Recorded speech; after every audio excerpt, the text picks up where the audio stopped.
citizens are free and sure to disagree with the law. En la zona de Guantánamo.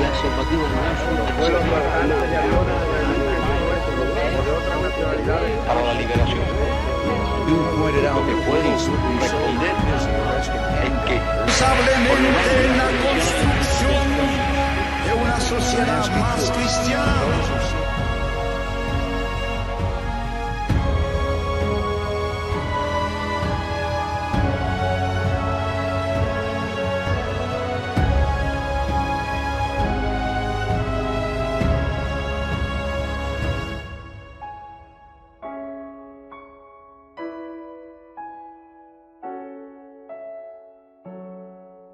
Hola, amigos y amigas de Lugares de la Guerra Fría. Hoy vamos a hablar de las ciudades secretas de la Unión Soviética. Y para explicarnos este asunto, yo voy a hacer primero una introducción, pero aquí tenemos a nuestro amigo, socio y compañero David. Hola, David, ¿cómo estás? ¿Qué tal, Alejandro? Hola y buenas noches, buenos días, buenas tardes a todos según el momento que nos vean. Eso es. Bueno, esto de las ciudades secretas es una cosa sobre la que hay muy poquita información en los libros, por lo menos que yo he manejado, ¿no? Pero bueno, una ciudad secreta o cerrada es un pueblo donde el acceso está restringido a ciertas personas y lo mismo con las visitas y las pernotaciones. Se requiere una autorización especial para ello y el motivo puede ser o bien la existencia de una base militar o bien un centro secreto de investigación científica. Las ciudades secretas vienen de la época zarista. Lo que pasa es que en el momento en que los bolcheviques acceden al poder, pues esta es una cuestión que les interesa mucho desde el punto de vista geoestratégico, digamos. Y cuando le encargan esto al NKVD, a partir ya de Stalin y demás, pues esto se intensifica y se refuerza de muchas maneras. Un aspecto que yo he podido encontrar es este que veis aquí, que son las propiskas. Y es que realmente el ciudadano soviético no tenía derecho a viajar libremente a cualquier ciudad. Tenía que estar registrado en su ciudad donde habitaba y a partir de ese momento le daban un pasaporte. Y este pasaporte en ruso lo llamaban propiska. Así que aquí hay ejemplos de propiskas que están sacados de internet. Bueno, pues esto es lo que yo puedo explicar de las ciudades secretas y ahora, David, te cedo la palabra para que nos cuentes todo lo que tú has investigado sobre este asunto. Adelante cuando quieras. Sí, bueno, Alejandro, pues bueno, investigué sobre todo para el último libro mío de armas nucleares de la Guerra Fría y en el que hablo un poco de las ciudades secretas, tanto la parte americana, que no son tan secretas, y en la parte soviética, que sí lo eran. Estas ellos las empiezan a construir a partir de 1940, en la Segunda Guerra Mundial. Y las construyen siempre con prisioneros. Son los constructores, los obreros, son prisioneros de los Gulag. Hay algunas ciudades curiosas que me encontré con órdenes de trabajo donde para alguna ciudad en concreto, sobre todo después la veremos, Arzamas 16, que es como el laboratorio de los Álamos donde se desarrollaron las bombas nucleares. La bomba nuclear. La bomba nuclear atómica soviética, pues ahí, por ejemplo, no podían trabajar dentro de todos los prisioneros que ellos tenían en el Gulag, estaba prohibido que trabajaran prisioneros alemanes, judíos, etnias kazajos, sospechosas. Sospechosas de otras repúblicas que no fueran rusos ucranianos y de lo que ellos consideraban confiable. Era muy curioso. Y bueno, comienzan a construirlas y la diferencia con lo que tú has enseñado ahí, que son estos pasaportes, es que esta gente, obviamente tendrá son ciudades en las que viven los científicos, viven todos los trabajadores, a lo mejor son ciudades de 20.000, 30.000 habitantes, no son ciudades pequeñas, y ellos crearon unas 44 ciudades durante toda la época de la Unión Soviética. Quedan algunas todavía hoy funcionando, algunas de ellas estaban destinadas a los carros de combate, por ejemplo, o armamento convencional, otras eran ciudades para las armas de los submarinos o la construcción de submarinos, otras para el desarrollo de la aviación y las más importantes y las más secretas de todas y más protegidas eran las que estaban destinadas durante toda la Guerra Fría a la construcción del armamento nuclear, misiles, cabezas nucleares, trabajar con el plutonio, el uranio, y en estas ciudades vivían pues los obreros, vivían los científicos, los soldados que los custodiaban y digamos los dirigentes que estaban en esas ciudades. La ventaja que tenían vivir en esta ciudad es que era el paraíso soviético. Estas ciudades, he leído, hay algún relato de gente que ha vivido en ellas, años después, obviamente, cuando ya cayó la Unión Soviética, porque muchos de esos científicos, cuando cae la Unión Soviética, se van de las ciudades secretas y emigran a Estados Unidos. Es curioso, porque las ciudades secretas, cuando cae la Unión Soviética, siguen siendo secretas y ellos siguen teniendo muchas limitaciones de movimiento. En estas ciudades, si tú estabas allí, tenías muchas ventajas sociales, pero no podías salir de la ciudad.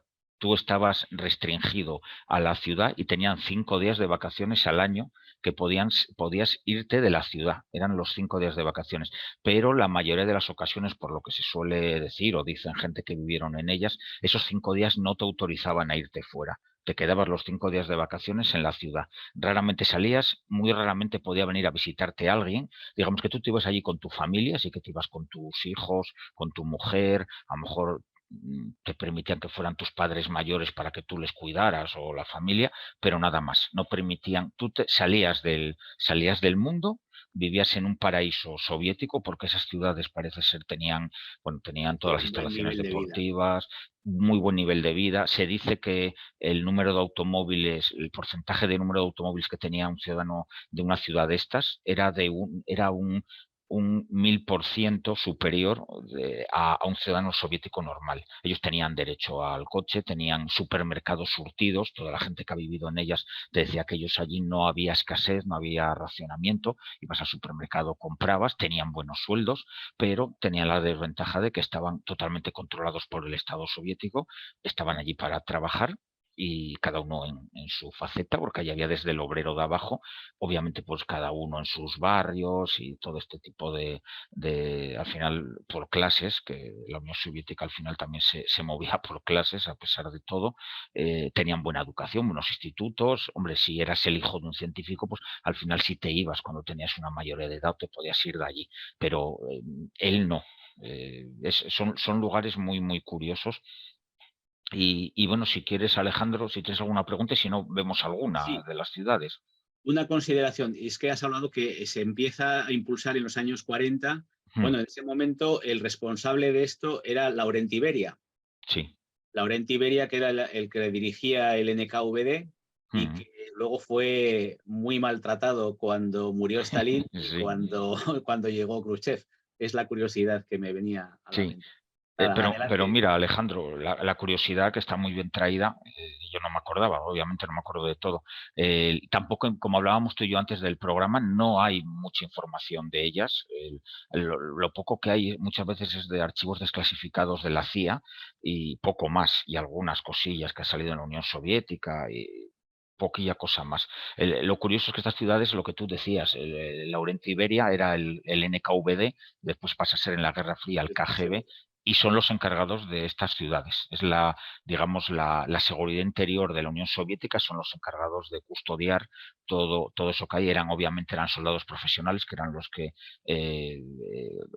trabajaban para el KGB, no eran soldados del Ejército Rojo normal los que te custodiaban, porque esa gente hacía la mili, entonces venía, no querían soldados que hicieran la mili en una ciudad secreta y fueran a los 2 años, cuando se acababa el servicio militar, a contarles a su familia estado de centinela en una ciudad secreta que hacían ovnis, por ejemplo, lo que fuera. Obviamente no sabría lo que se hacía allí. Pues eran soldados del KGB que también estaban atados a esas ciudades secretas y tenían las mismas limitaciones de movimiento. Tampoco ellos podían irse por ahí de picos pardos a ningún lugar.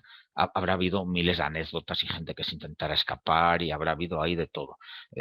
Y fusilamientos seguramente también de traidores, hay de todo. Por ejemplo, cuando derriban a Gary Powers, el famoso derribo del U-2 de Gary Powers en 1960, él estaba sacando la ruta que siguió, creo que era, ahora no lo recuerdo ahora de memoria, pero ahora veremos la ciudad donde le derriban, y era una de las ciudades secretas. Él recorrió 3 ciudades secretas y en la última que tenía planificada es donde le derriban, que la veremos ahora. Era una de las dedicadas al uranio y al plutonio. Es curioso, pero bueno, eran lo poco que se sabía de ellos. Ahora lo vamos a ver en Google Earth nosotros, pero claro, durante toda la Guerra Fría esto no Claro. había satélites que controlaran toda la Tierra. Tenías que hacer pasadas con satélites o con aviones espías y después analizar las fotografías y saber tú qué era aquello que había ahí abajo, que no es tan sencillo. Es un mundo muy, muy curioso. ¿Quieres que veamos un poco, Sí. Alejandro? Sí, Adelante, sí, sí. pues vamos a verlo un poco, si nos funciona esta opción, que creo que sí. Y vamos a compartir pantalla. Bueno, y aquí estamos ya. Y aquí tenemos la Unión Soviética. Ves muchas chinchetas, pero eso son cosas mías. Y vamos, esto que hay aquí muchas es Moscú, que un día podremos ver en otro programa, podemos ver la defensa antimisiles y la defensa antiaérea de Moscú en la Guerra Fría, que es todo este montonazo de cosas que hay aquí, es Moscú. Pero vamos a ver Arzamas 16, que es los laboratorios nucleares, el equivalente a los Álamos. Es donde, aunque hubo laboratorios en Moscú, que era donde comenzaron los estudios nucleares y donde estaban, digamos, los padres de la bomba atómica, toda esa gente se trasladó a una especie de los Álamos, que es donde estaban todos los científicos, miles de científicos y obreros que estudiaron las bombas atómicas por parte soviética, y donde se montaban las bombas y más adelante cabezas nucleares. Es el comienzo de digamos, del mundo nuclear soviético. Y de la carrera espacial. De la carrera espacial. Sí, sí, la carrera arte armamentos. Todo esto de aquí sigue siendo una ciudad no secreta, porque ahora las han bautizado. Por ejemplo, este es el nombre, Arzamas 16. Lo más curioso son los nombres, por ejemplo. Esta es la ciudad, esto que hay aquí, y todos estos terrenos de aquí que se ve como una linde. Esto está todo cerrado por perímetro todavía hoy en día, y sigue siendo una ciudad no secreta, porque se sabe lo que es, pero es de acceso restringido. Es donde sigue hoy en día los laboratorios principales de Rusia, en este caso. Estas ciudades, el nombre que les daban al principio, en los años 40-50, cuando las construyen, que la mayoría se construyen de cero, son lugares donde no había ningún pueblo ni había nada, como mucho una aldea. No es el nombre del sitio. El sitio se llama, esta se llama, ¿cómo se llamaba Arzamas, hombre? Zarov, me parece Zarov, que era. Eso, Zarov, sale aquí, Zarov. Claro, Pues Arzamas realmente es un nombre que tenía que ver con un pueblo que está a 16 kilómetros de aquí. Los soviéticos nombraron a todas sus ciudades secretas con el nombre de pueblos que estaban, por ejemplo, Arzamas 16, para ellos, hoy en día sabemos el código de ellos, qué significaba. Era que era el lugar al que tú, que obviamente, aunque estabas allí viviendo, tenías derecho a que los familiares te enviaran cartas. Las cartas no iban a la calle número 25 de la ciudad de Zarov. Las cartas iban a un apartado de correos que era Arzamas 16, apartado 1252. Tú tenías el apartado 1325, otro tenía el apartado 22320. No se enviaban nombres. Tú ibas a un apartado de correos y Arzamas 16 era la ciudad a la que lo enviabas. Arzamas es un pueblo que está a 16 kilómetros, eso es lo que significa el 16, veremos después otra que es Severodomorsk 44, pues significa que esta ciudad secreta de Severodomorsk 44 está a 44 kilómetros de Severodomorsk. La CIA tuvo muchísimos problemas, se rompieron mucho la cabeza porque en documentos que interceptaban veían esto, pero ellos buscaban Arzamas y 16 buscaban Arzamas y mandaban misiones de vuelo allí o satélites, no se veía nada y no sacaban nada, hasta que casi al final de la Guerra Fría alguien les cuenta que tiene que ver con la distancia a la ciudad. Si trazan un radio de kilómetros se van a encontrar con la ciudad secreta, es curioso. Los rusos se enteran de ello y algunas ciudades les cambian el numeral y por ejemplo Arzamas no, pero ahí podrías haberle puesto, le cambian y en vez de Arzamas 16 le pusieron Arzamas 55. con eso ya, ya está arreglado. Hablamos, claro, de una época en la que no había satélites que controlaban toda la Tierra en unas pasadas. En la época de la Guerra Fría, los satélites pasaban puntualmente por zonas del hemisferio y no, obviamente no tenían como ahora un Google Earth que está todo el rato actualizándose. Eso no existía. Pues vamos a ver Arzamas 16, que son los laboratorios nucleares. Todo lo que hay por aquí son polvorines.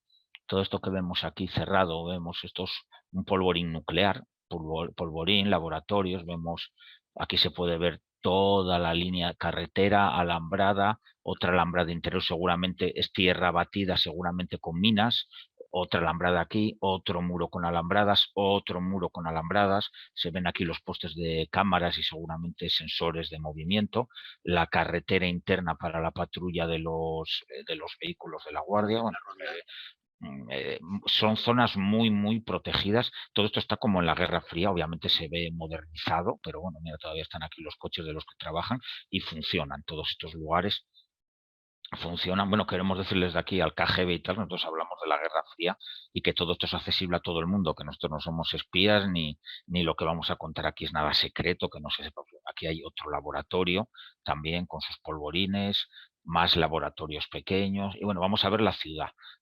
Vemos aquí, este es uno de los laboratorios grandes, no sé lo que son cada uno, no sé dónde, que este edificio, igual que en Los Álamos conozco más cosas, de aquí me ha sido imposible, que no hablo ruso y para mí es muy difícil con los traductores que hay, no tal por saber. Este es el edificio donde está el despacho donde estuvo Kurchatov, por ejemplo, no tengo ni idea a qué se dedica este bloque de aquí, si enriquece uranio, empobrece, estudian sistemas de direcciones de tiro, no tengo ni idea. Pero todo esto de aquí, esta parte de la ciudad, lo que estoy rodeando, todo esto son los laboratorios, que es bastante grande, ¿eh? Solo hay que ver, los edificios no son pequeños, estamos hablando de edificios que tienen, esto de aquí son 200 metros de edificio por unos, lo mismo, otros 150, mira, tiene 159 casi de anchura por unos 200 de longitud. Quiero decir que no son edificios pequeños. Y fuera de esta zona de aquí, estos son ya lo que era la ciudad, las residencias. Esto obviamente era la portada, digamos, se ve aquí lo mismo, otra buena, 1, 2, 3, 4 líneas de alambradas, de muros de protección, y esto es la entrada principal. Y esto de aquí es la ciudad, es donde vivía el personal. Vemos que hay la típica zona de viviendas en altura. Mira, esta es una de las escuelas, que habrá más de una. Esta es una ciudad de unas 20.000. Mira aquí, el bar número 7. Ya sabes que va todo por números y por historias, son edificios altos. Y después hay una zona con chalets que eran, sobre todo estos son edificios, pues lo típico para obreros, científicos de nivel medio, tal. Y después esta es la plaza mayor del pueblo con galería de arte.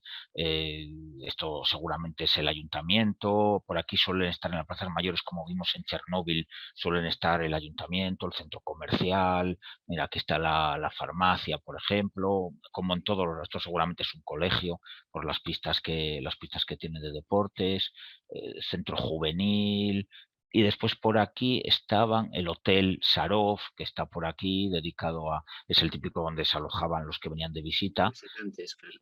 Ahí, mira, aquí colegio número 20, pues bueno, es muy parecido a todas las ciudades, es la ventaja que tienen, que son iguales. Y había una zona, lo que pasa es que esta zona ya es más moderna, estos ya son edificios más modernos, más actuales, y había una zona con chalés que estaban cerca del río, que era... Estos son zonas de contenedores, pues ahora no la encuentro, pero bueno, se puede entretener uno. Mira, no sé si son esto de aquí. Sí, estos son los chalets. Estos eran los chalets, digamos, para los que, a ver, los vemos tampoco, parece que sea una gran cosa, pero bueno, son sus casitas con sus jardincitos y tal, que estaban pegadas al perímetro. Y bueno, estás más cerca, como se ve, no es que fueran muchas, pero bueno, estás al lado del lago donde podías coger una barca a navegar, pues bueno, tiene eso es, tiene todas las comodidades. Aquí tienes parte de un cuartel militar, que esta es la guarnición antigua. Ahora, bueno, está todo modernizado. Que una foto antigua que yo vi, por ejemplo, esto de aquí eran las pistas de deporte, con la pista americana y todo eso, era la guarnición del KGB en la ciudad. Ahora me imagino que seguirá siendo lo mismo, y ha aumentado toda esta parte de aquí. Todo esto de aquí ha crecido la ciudad. Todo eso. Aquí tiene aeropuerto, casi todas estas tienen aeropuerto al lado de la ciudad para traer al personal, y ahora, por ejemplo, aquí todo esto son pequeñas viviendas unifamiliares, Madre mía. todas con su jardincito, sus cosas. Sí, sí, sí. Sigue funcionando. Me imagino con ritmo menor que en la época de la Guerra Fría, pero bueno, aquí siguen estando, y esta es Arzamás 16, que seguramente la ciudad secreta más importante de la Unión Soviética. Y vamos Allí a no ver hubo algo. ningún accidente, ninguna vez hubo en alguna de ellas hubo un accidente muy importante, muy serio. Hay en una, pero no me acuerdo ahora cuál es. Es una que tuvieron contaminación, contaminaron el río y todo. Y no me acuerdo ahora si fue Chelyabinsk, no sé, creo que fue, a ver cuál era, creo que era Sí, puede esta. ser. Es Sverdlovsk 44 y Sverdlovsk. Chelyabinsk 40, que es la misma. Esta es una ciudad también que eso. Es que es la misma ciudad, pero tiene dos nombres. Chelyabinsk 40 y Sverdlovsk 44.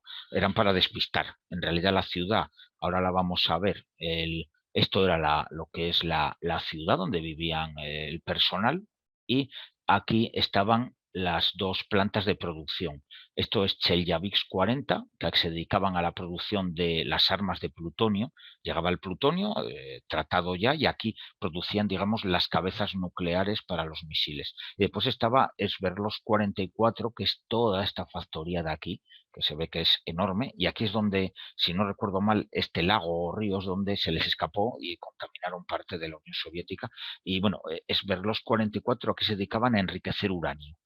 Y este uranio que enriquecían también lo usaban para las cabezas nucleares, algunas se montaban aquí y otras se montaban en otra ciudad que estaba especializada en montar cabezas. Habitualmente había ciudades que estaban especializadas en extraer el plutonio, otras en transformar el plutonio en plutonio militar, y otras en montar las armas, y otras que hacían lo mismo con el uranio. Una extraía el uranio, una ciudad, otra ciudad lo trataba y otra ciudad lo montaba. Aquí es de las curiosas porque tienen una zona de producción de armas de plutonio y también la zona del uranio enriquecido. Y aquí podemos ver pues toda la zona residencial de casitas adosadas. Esta ciudad es grande, era importante. Y bueno, fue un accidente que se les escapó contaminación nuclear al río, igual que pasó en España, el famoso accidente que hubo en Madrid, en el Instituto de Energía Atómica de Madrid, que también se le escapó uranio, si no recuerdo mal, o aguas residuales contaminadas con uranio al río Manzanares y al que pasa por Aranjuez, que no me acuerdo ahora, no es el Manzanares, tiene otro nombre el río, no sé si es el Jarama, o que nos Jarama, disculpen, sí. puede ser el Jarama, no recuerdo ahora. El Linares es otro río también. Pero no es el Linares, no, pero puede ser el Jarama. Bueno, se contaminó, es un río que va hacia el sur de Madrid, y yo creo que es el que pasa por Aranjuez, y se contaminó, pero bueno, no tiene importancia, estamos hablando de la Unión Soviética ahora.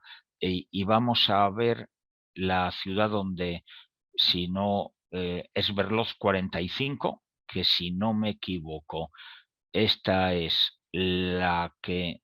Chelyabinsk 40, sí. Y esta es donde iba Gary Powers y es derribado en las cercanías de Sverdlovsk 45. Hoy en día se llama Lesnoy, pero bueno, esta le cambiaron de nombre. Esta sí que antes era Sverdlovsk, no me acuerdo, Sverdlovsk 20 o algo así, y pasan a llamarla 45. Pues esto es lo mismo. Todas, si nos fijamos, están al lado de ríos porque, bueno, tienen industrias pesadas y complicadas que necesitan el agua. Vemos aquí los chalecitos al lado del lago, obviamente para los de más alto rango, y aquí tenemos ya toda la zona de edificios para los cargos bajos y los rangos medios. Y mira, lo más alejado de la fábrica, los de los altos cargos, y lo más cercano a las fábricas, por si acaso, los de los rangos bajos y medios. Y todo esto de aquí es donde, aquí se montaban cabezas nucleares de uranio y de plutonio. y de esas después se llevaban a donde se montaban los misiles. Vemos las grandes naves y bueno, son laboratorios, naves de montaje. Vemos toda la zona lo mismo, un montón de... Se distingue bien en la Unión Soviética cuando ves con Google Earth dónde estaban lo importante, porque siempre tienen un montón de líneas de alambradas y está limpio de vegetación. Vemos que tiene incluso otra exterior. Otra zona, esto de aquí, aunque no se ve, que está limpio, hay alambradas aquí y aquí con medidas de seguridad. Y siempre hay mucha comunicación con trenes, porque todas estas factorías exportaban o sacaban la mayoría de la producción, salían tren de ahí. Vemos la factoría es todo esto de aquí. Es casi, yo diría que el doble de tamaño que el mismo tamaño que tiene la ciudad, una ciudad de 20.000, 30.000 habitantes. No sé si la puedo medir ahora, no me deja. Pero bueno, pues solo por lo de aquí, mira, 1.500 metros. Pues bueno, estamos hablando de casi 3 kilómetros de longitud y casi son 4 de anchura. Es una factoría grande. Mira, aquí cerca, por ejemplo, vamos a ver una cosilla que es curioso, que es, esto es Sverdlovsk 45. Estaban aquí en la zona esta que es la zona de los Urales, que está detrás de los Urales, donde se exportó la mayoría de la industria durante la Segunda Guerra Mundial. La industria soviética sale de Occidente y se va a Oriente para alejarse de los frentes de combate de los alemanes, y ahí se quedó la industria. Puesto de aquí es el Kovinsky, la famosa montaña Kovinsky. Este es el puesto de mando alternativo del Politburó soviético y del Ejército Rojo durante la Guerra Fría. Uno de ellos, había 2 o 3, pero este es, digamos, el más protegido de todos y el más alejado de Moscú. Hay un aeropuerto aquí cercano y aquí este sigue en activo y es uno de los puestos de mando donde Putin también se puede refugiar en caso de una guerra atómica, y se dice que los primeros desde la guerra de Ucrania se vino aquí, a la montaña Kovinsky, que es donde se coordinó, está el cuartel general del Ejército Rojo aquí metido. Estos son unas antiguas minas, todo esto es la montaña. No se ve porque no lo tengo puesto vamos a ver para que se vea la altura y a ver, vamos a verlo así. Aquí. Vamos a bajar un poco y lo vemos un poco en altura, pero bueno, son montañas, ya se ve la orografía, y las entradas son estas de aquí, que están camufladas. Esto es el cuartel, de la que no es que sea pequeño, que es donde está la guarnición que custodia la montaña, y después las 2 entradas las tienen camufladas como una mina. Se va por esta pista que hay por aquí, y aquí está la entrada 1 y la entrada 2, que son estos. Si le damos la vuelta, creo que se ven más o menos. Esta foto es de cuando se está construyendo, todo esto está mejorándose. Aquí vemos dónde está una de las entradas camufladas con tierra para que parezca que es una mina y no es una entrada importante. Pero mira, aquí tiene un puesto de guardia, aquí tiene barreras de entrada, bueno, tiene sus cosas. También se dice que tiene parte de las entradas aquí en la zona del cuartel, pues hay subterráneos pues que comunican con túneles ya en la montaña, y el puesto de mando pues está aquí debajo de todo este bloque hermoso de piedra.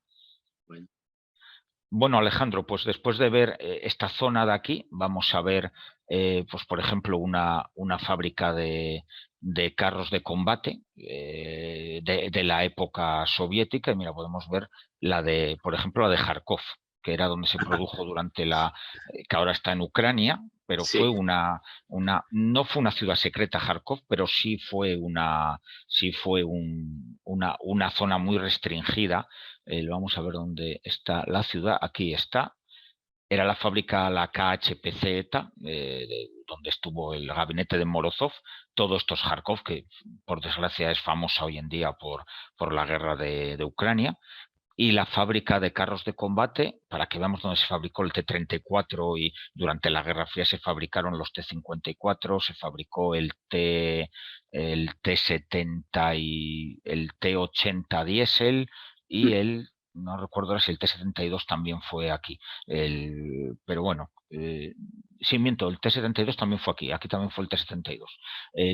Pues esta es la fábrica de carros de combate para que veamos el tamaño. No sé en qué estado puede estar hoy, si los rusos lo han bombardeado mucho o no, pero bueno, esto es la fábrica estoy pensando que no, que el T-72 lo fabricaron en otro sitio, en Nizhny Tagil, no aquí.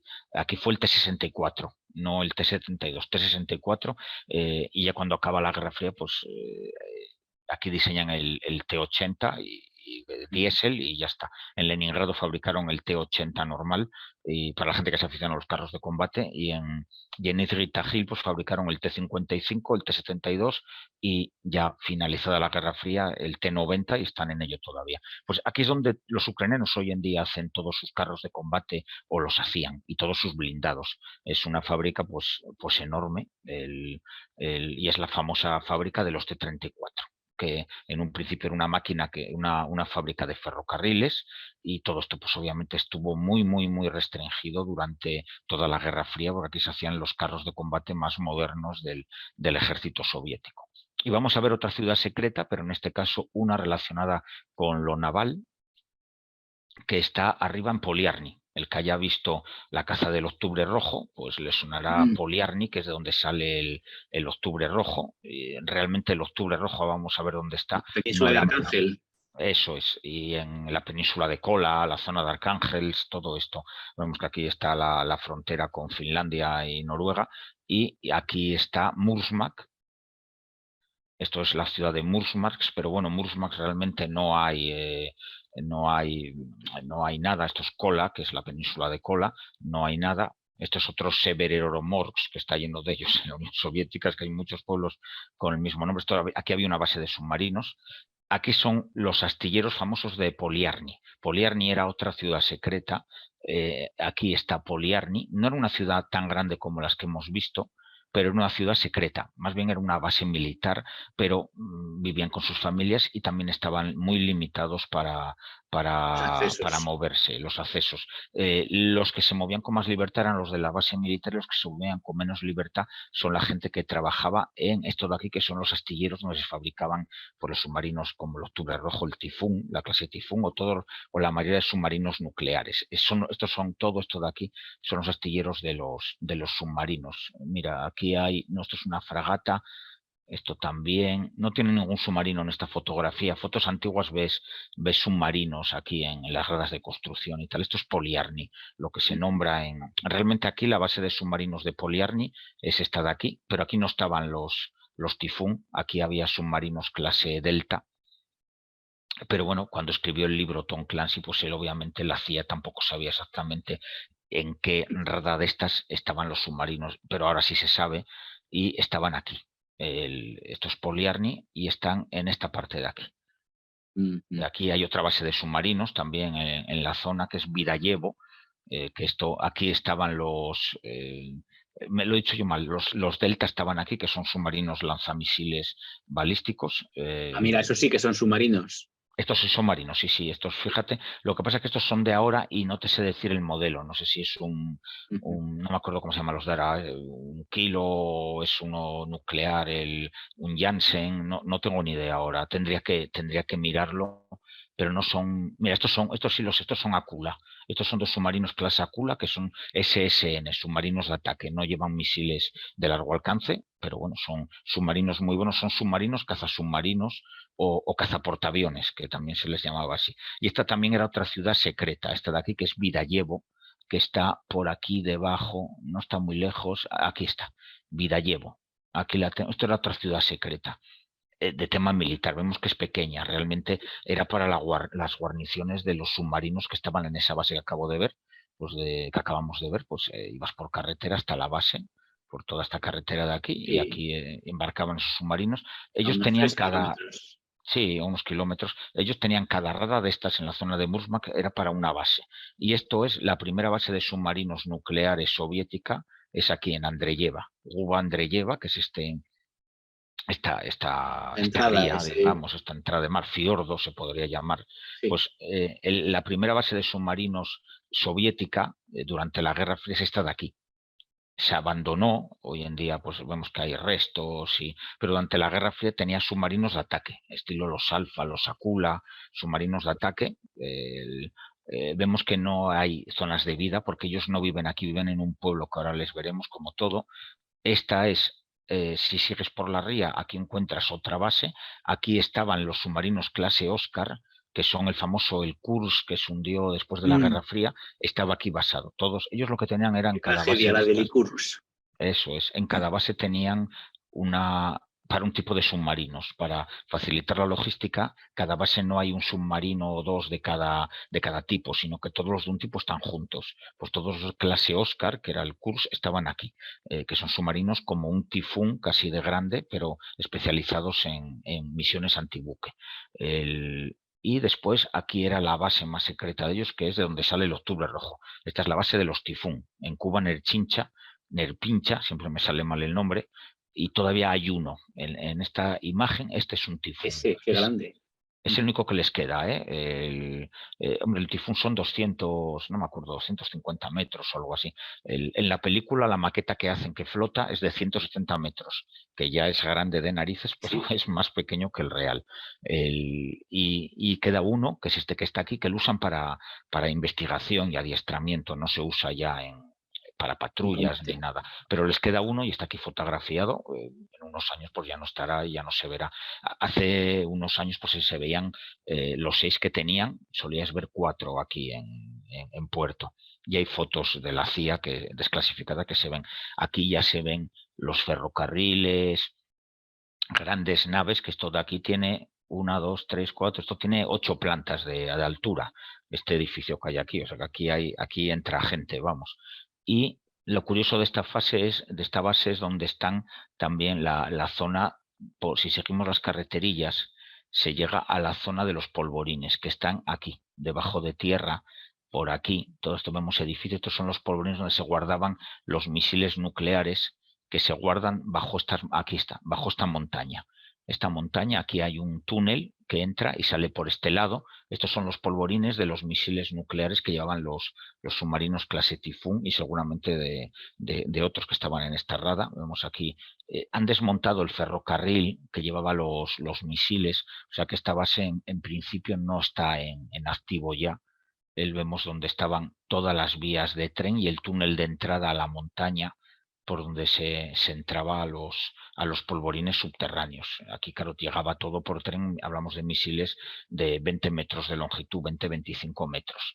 Y el pueblo está aquí, Zaoerks. Esta es la ciudad secreta y aquí es donde vivían todas las tripulaciones y toda la gente encargada de mantener estos son los polvorines de las cabezas nucleares. Los misiles están en un lado, en ese polvorín que hemos visto, y aquí están donde se guardan las cabezas nucleares.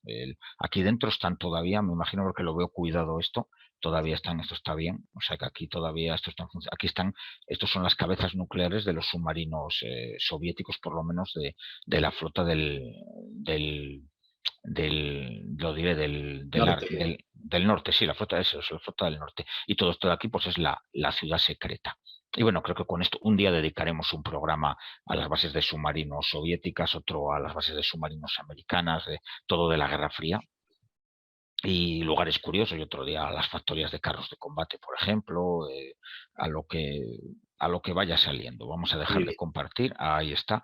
Y bueno, creo que con esto tenemos un pequeño baño de lo que eran estas ciudades secretas dentro de lo poco que se sabe de ellas y de lo poco que sé yo también de todo esto. Me encantaría saber más, pero bueno, es imposible saber mucho más, conocer más, ya de meterme en interioridades. De la parte americana se conocen muchísimas cosas. Lo de que fuera una democracia pues tiene sus ventajas y sus inconvenientes, me imagino, pero yo creo que tiene más inconvenientes que al revés, menos inconvenientes que ventajas, pero para estas cosas se sabe mucho más de las cosas secretas, incluso durante la Guerra Fría, que de la parte soviética. La parte soviética hemos sabido mucho cuando cae el muro, pero bueno, seguimos sin conocer porque bueno, muchos lo tienen en uso todavía. Pero bueno, es un mundo curioso y sobre todo la vida que tuvo que llevar todos estos científicos y toda esta gente que vivieron ahí. Vivieron, digamos, en un paraíso comunista. Ellos sí vivieron el paraíso comunista, pero claro, estaban limitados a que estás dentro de ese paraíso, pero no puedes ir a otro lado. Es como vivir en una isla paradisíaca, pero tú estás allí anclado. Como el show de Truman, no sé si recuerdas, siempre pongo el ejemplo de la película, el show de Truman. Sí. Es un mundo ideal, pero no puede salir de esa burbuja. Pues las ciudades secretas soviéticas eran como el show de Truman. Sería una buena metáfora. Y es que realmente en esa sociedad era tan importante la seguridad como el control. Y el control se ejercía externamente e internamente. Por eso para ellos les parecía tan normal utilizar un pasaporte, cuando nosotros, vamos, nadie va por la vida en España con un pasaporte en el bolsillo, porque si se le cae, se le pierde, pues es un problema que tienes que resolver yendo a una visita, a rehacer el papel y demás. Entonces, Sí, hubo sus épocas en España, en Europa, pero hablamos ya que eso se deja de usar, yo que sé, pases para visitar claro, tal, pues en España, yo que sé, en los años 50, cuando acaba, sí, digamos, la sí, sí, posguerra, y en Europa, pues lo mismo, en los años 50, cuando ya dejan un poco de controlar a las poblaciones ocupadas y tal, pero en la Unión Soviética estuvieron así hasta el año 91. Que exactamente. ese es tal que cuando aquí estábamos en el Mundial de Naranjito, ellos andaban Sí. todavía así. Y todavía creo que utilizan el papel el Sí, Popiska, sí. y es necesario todavía para moverse internamente. O sea que Rusia, Putin, ha mantenido esta costumbre. Pues Bueno, yo mira, creo que curioso. hemos hecho una buena labor. No es un destino turístico, ni mucho menos, pero No. bueno, sí que es conveniente conocer lo que son las ciudades secretas para entender un poquito más a qué nos estamos refiriendo cuando hablamos de la Guerra Fría en este periodo. Bueno, pues muchas gracias, David, por toda la información Gracias a y, ti, Alejandro. y volveremos en otra ocasión a coincidir para contar algún asunto como los que tú has señalado o algún otro que se nos ocurra o que nos pidan Efectivamente. nuestros amigos Ahí también. está, lo que nos pidan también. Pues nada, un placer como siempre y que nos sigan, darle ahí al like en el canal y seguirnos en lugares de la Guerra Fría. Eso es. Pues nada, amigos y amigas, hasta otra ocasión.